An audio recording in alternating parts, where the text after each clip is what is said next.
Hey everyone, it's Piyush here from MBA 99 Plus Academy, and let's begin officially our first lesson in the Crash Course series for CAT 2024. But before we begin, let me give you a brief about how your planning should be for the next 2.5 months and how your preparation routine should look like. So this is one of my favorite quotes ever. If you fail to plan, you are basically planning to fail, right?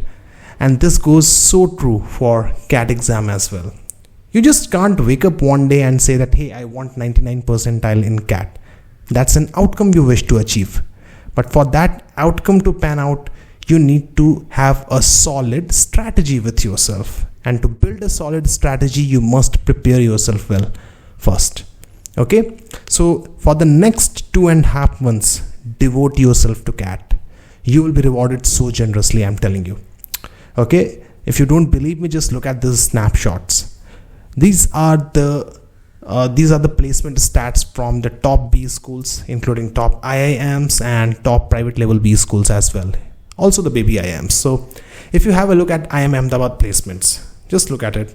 Average 34.36. SPJN average 33. IIM Bangalore average 35, 33. Even IIM Nagpur, which is one of the newer IIMs, average 16 to 18, 19, something around that.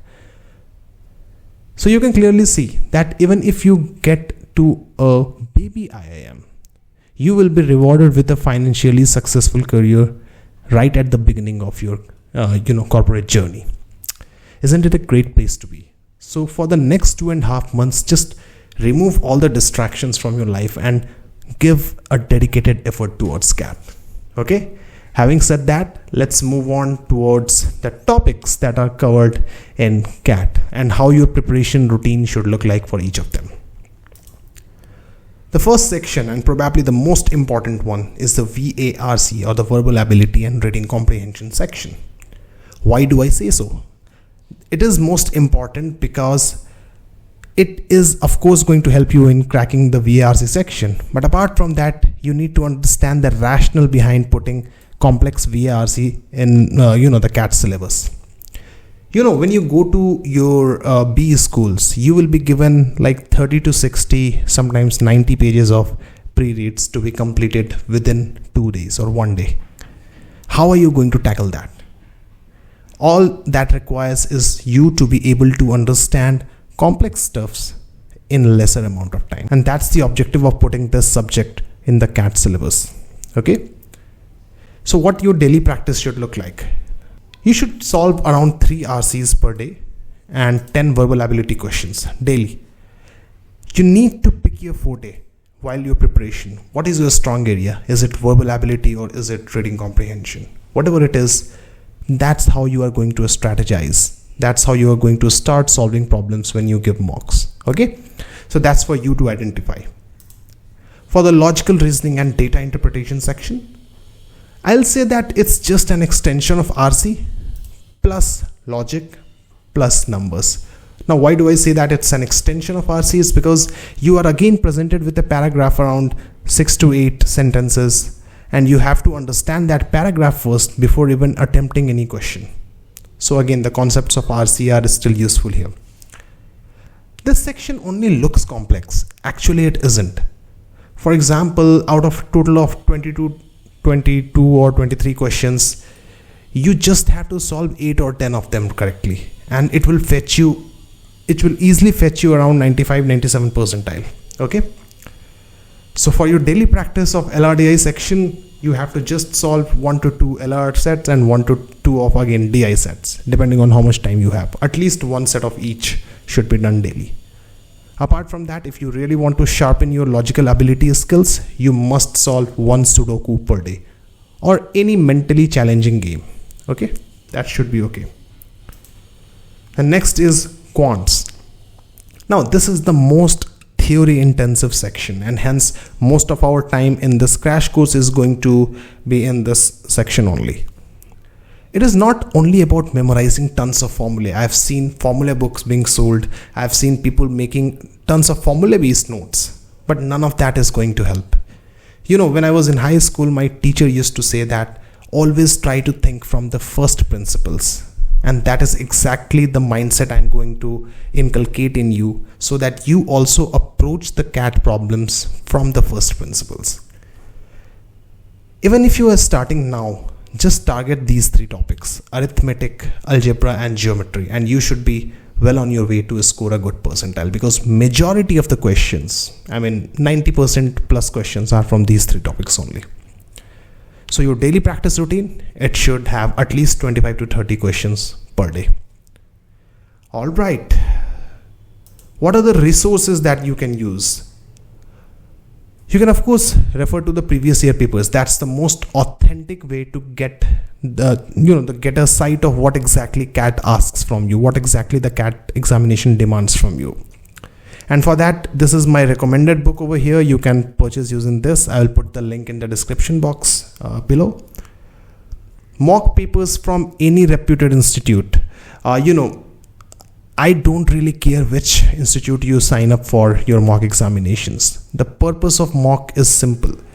It is meant to habituate you to sit for 2 consecutive hours solving ridiculously difficult problems. Okay, so whatever mock you purchase, you should be able to analyze them properly after the exam is finished. Learn from them, keep a register of your mistakes, and do not repeat the mistakes. That's the key. Make revision notes of your own. Don't go ahead and purchase the formula books or the concept summary book, etc. They just won't work because it's not personalized for you. And the last thing that you can do is, of course, follow me on Quora. Here I answer each and every question related to your CAT preparation journey. Even if you are facing some doubts in some section, it is more or less covered over here. So you may want to, give me a follow on Quora as well. All right, having said that, let's begin with the first topic: percentages and profit and loss. Now, here, do not expect me to solve ridiculously simple problems for you. This is just 2.5 months before CAT, so we are not going to go ahead with, hey, you scored 12 marks out of 30. What is your percentage? We are not going to do that. Of course, I am assuming that you know how to solve the extreme basic problems. However, what we are going to do is, I'm going to lay down all the concepts for you at first. We will discuss the problem types maybe, and then solve 3 to 5 questions so that you exactly know what kind of mindset is required for you to crack the examination. All right. In theory, let's begin with the theory part of it. Okay. What do you need to know? First thing, what is percentage? It's very simple. You had 10 items, you had 10 sweets per se, and you ate 7 out of them. Okay. So you ate 7 sweets out of a total of 10. What is the percentage? Just multiply this by 100. Okay, that's your percentage. As simple as that. Technically, there is no other concept in percentages apart from that. I'm not even kidding. However, there are certain things which, if kept in mind, can help you crack CAT much more easily. And one of those is percentages and their fractional values. Okay, so for example, if I write 1 upon 2, okay, that means you had a total of 2 items and you receive 1 of them. Or for example, you had a pizza, okay, and you ate half of that. So what percentage you ate? You ate 1 out of a total of 2, you multiply it by 100. So that's 50%, okay. And if you convert this to decimal, that's 0.5. So 0.5 is equal to half is equal to 50%. You should know this. Cool. If I ask you what is 1 by 3, so it's basically dividing a piece of pizza in 3 pieces. That's your denominator, and you ate 1 of those. So 1 out of 3 and then multiply by 100. So that should be 33%. Okay, so this is 0.33. This is equal to 1 by 3, and this is equal to 33.33%. Okay. Similarly, you can, whenever you see any number, let's say 0.5, it should automatically click half or 50% whenever the problem is about percentages or maybe, or in fact anything. So that's the quick to percentage and their fractional values. You may want to go ahead and calculate some of them for your own: 3 by 4, 5 by 6, 7 by 8, etc. Whatever, just pick 2 numbers and put them in numerator and denominator of a fraction or a rational number and calculate the percentage out of it. It's as simple as that. However, do not go ahead and memorize those. Okay, memorizing stuff is the worst thing that you can do for your quants. Okay, with the practice of problems, you will automatically be able to remember that, hey, 3 by 4 is 75%, 5 by 6 is somewhere 84%, whatever it is, 83.66. You'll be able to do it in a jiffy just by practice. Okay, so rather than remembering all those fraction and their percentage values, practice them. The third, in fact, this is a type of question which inculcates percentage change, that is increase or decrease. If let's say I have 20,000 rupees salary per month, that would be a terrible thing to have after MBA, but let's assume, and I got an increment of, let's say, 50%. What's my increased salary? So you will just write 20,000 multiplied by 1 and plus 50% increase, so 50 by 100. It's simple as that. Do not memorize anything. Again, it's just 50% increase and the previous value. It just added. Okay, so if you break it down, my new salary is 20,000 plus 20,000 multiplied by 50 over 100. This is the same thing that's written over here. Do not try to memorize any of those. If in fact my salary decreased by 20%, so it will be 1 minus 20 by 100. Okay, it's as simple as that. So for any number A, if it increases by X%, I will write 1 plus X by 100. Okay, if it's increased. If it's decreasing, I will write A multiplied by 1 minus X by 100, whatever X is. So that's the quick intro about increase and decrease. So these are majorly the concepts that you need to know. The basic of what percentage is, their fractional values, taking a part of the pie or the part of the pizza, and then percentage changes. If you know these three concepts, you will be more or less able to solve every question. So let's go ahead and in fact try a few questions. This question is from CAT 2019 and it says that Meena scores 40% in an examination. Now here's the thing. This is about mindset. I'm going to tell you what the mindset should be. So it says Meena scores 40% in an examination and after review. Okay, hold on. Just read till this part. My approach is, in quants, whenever you read a small chunk of problem, try to formulate the mathematical expression out of it and then move on. So it says that 40%, so let's say the total marks is T. Meena has scored what? 40%, that is 0.4 T. That's what Meena has scored. Okay. And after review, even though her score is increased by 50%, just remember the last concept we discussed. This 0.4 T is increased by 50%. So this becomes 0.4 T multiplied by 1 plus 50 by 100. That's it, 1 plus 0.5.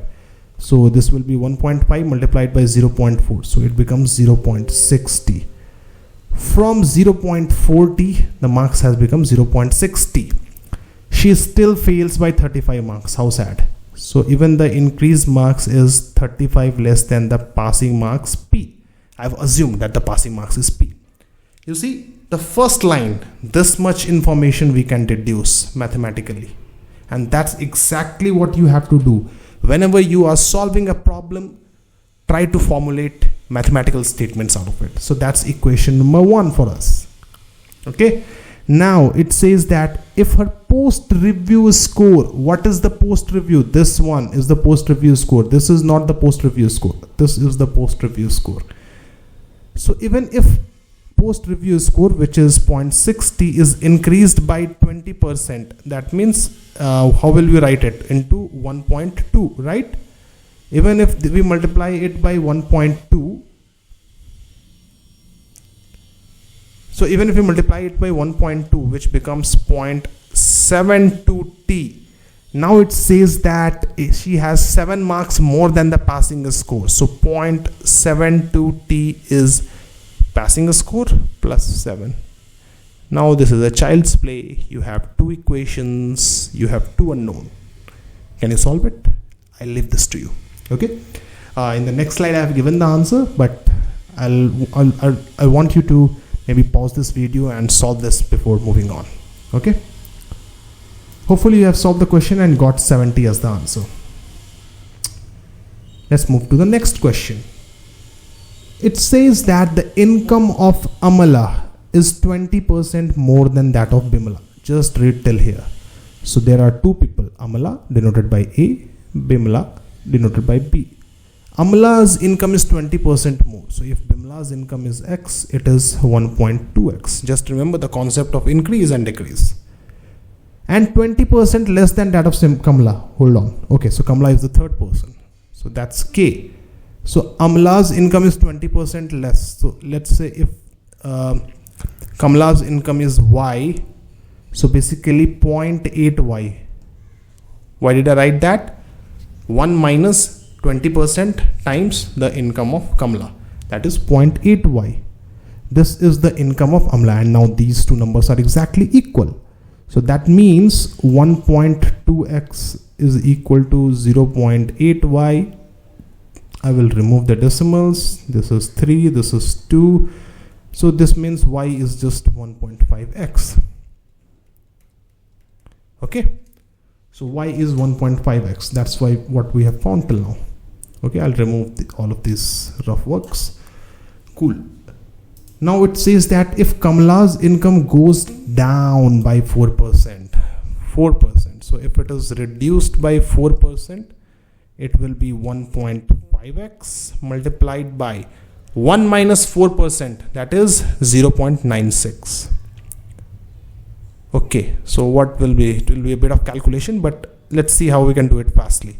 So 15 and 0.96, 15 6s are 90, 0 carries 9, 15 9s are 135 and 9 144, 144 and 1 and 2 3 decimals, so 1.44. Okay, I did it sort of quickly, but if you practice your calculations, it can get fast as well. Okay, so 1.44x. If Kamala's income goes down by 4%, that is from 1.5x, it becomes 1.44x, and Bimala's goes up by 10%. So from x, it becomes 10% more, so 1.1x. Now you have to figure it out how it came. Then the percentage by which Kamala's income will exceed Bimala's. Now it's a child's play again. How much is 1.44x more than 1.1x in terms of percentage? I leave it to you. Okay, just calculate and check the answer in the next slide. Hopefully you have solved and found the answer to be 31%. Now let's go ahead and solve a problem based on groups. Very important, very, very important.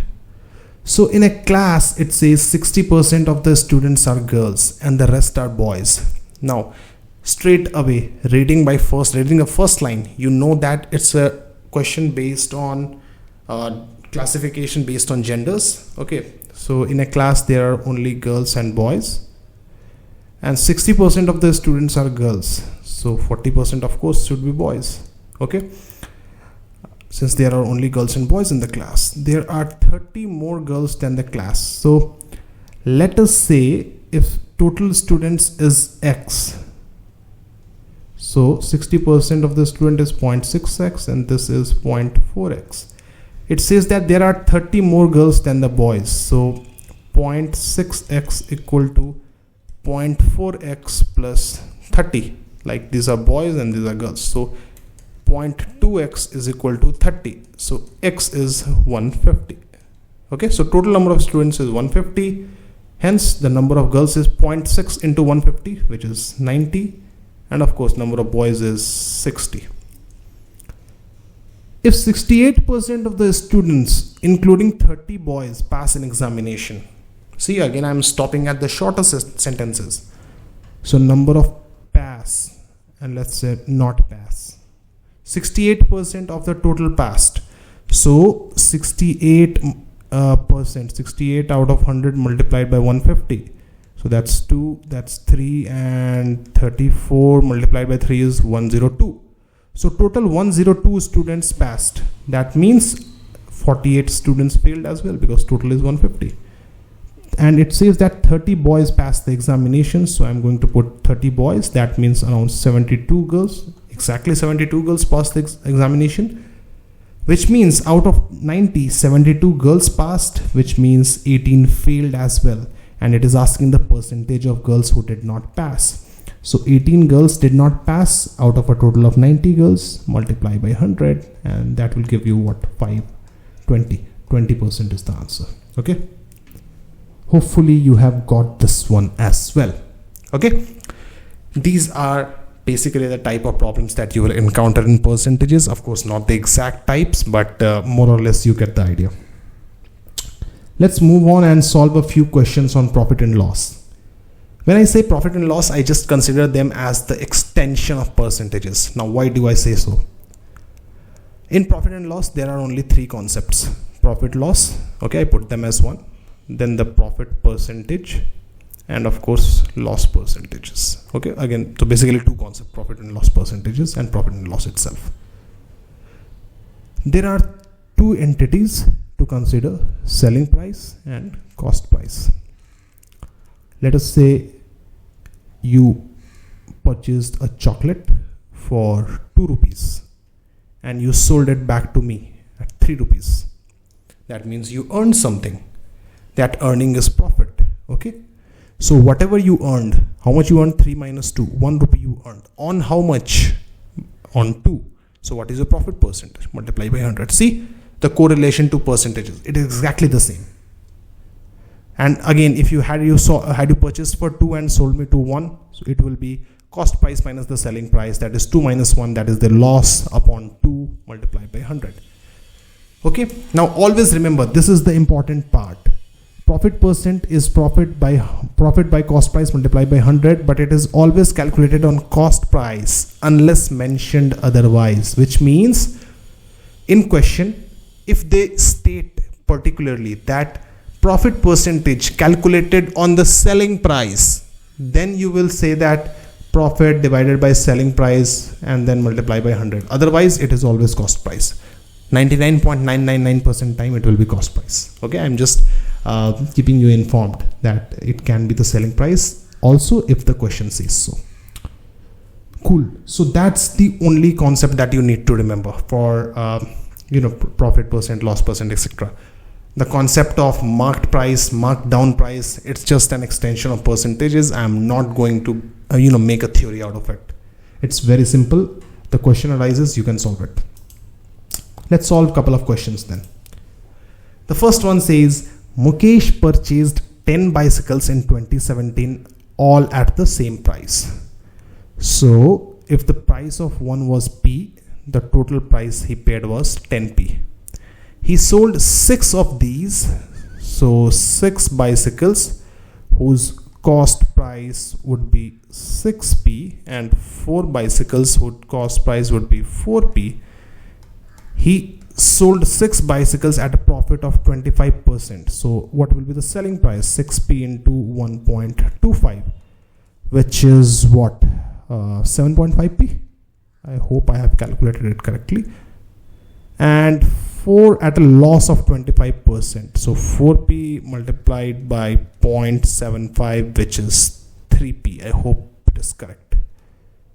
If he made a total profit of 20,000, so what's the total selling price? We have to calculate the total profit. So total selling price is 7.5 and 3p, which is 10.5p.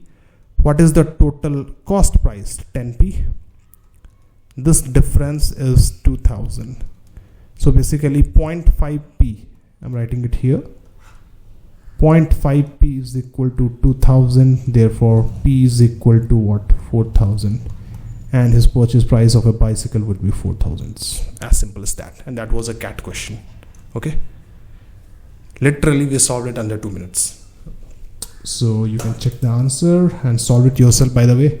Keep on solving all the questions, guys. The last one for today. It says that a person spent 50,000 to purchase a desktop computer and a laptop computer. So there is a desktop computer, there is a laptop computer. He spent 50,000 in purchasing both of these. He sold the desktop. Okay, so the cost price, we can figure out that if the cost price of desktop was X, this will be 50,000 minus X. He sold the desktop at 20% profit. So again, 20% profit, 1.2x. I'm writing straight away. And laptop at 10% loss. So 1 minus 10%, 0.9 of 50,000 minus X. Overall, he made 2% profit. Just these, this is the total selling price. Adding both of these, he made 2% profit over this cost price, which is 50,000. Then the purchase price of desktop, I leave this to you. Find X and the desktop cost price will be X. Okay, it's a very simple question. I leave this to you. Comment in the answer box what answer did you find, okay, for this question. And there you have it. I think I have made the chapter pretty easy for you. These are the concepts that are required to be understood, and these are some of the questions that you may refer to in case you feel stuck or you want conceptual clarity for these topics. Next time we will discuss, let's say, averages and mixture and allegations. Till the time, keep on practicing. And hey, wait, you have a homework coming up. So from the book of previous year questions, I want you to solve number 1, percentages. This is of course gibberish, but you can hear what I'm speaking. So percentages and profit and loss. In the next 2 to 3 days, try to solve them all. Join the Telegram group. I've shared the link in the description box below. You may want to share this video, the Telegram group also to all of your friends who are appearing for CAT 2024. And do not forget to subscribe the channel and hit the bell icon. It will help me send you videos as and when I prepare. Okay, so cool. All the best for your preparation, and I'll see you soon in the next class. Till then, ta-ta, bye-bye, take care.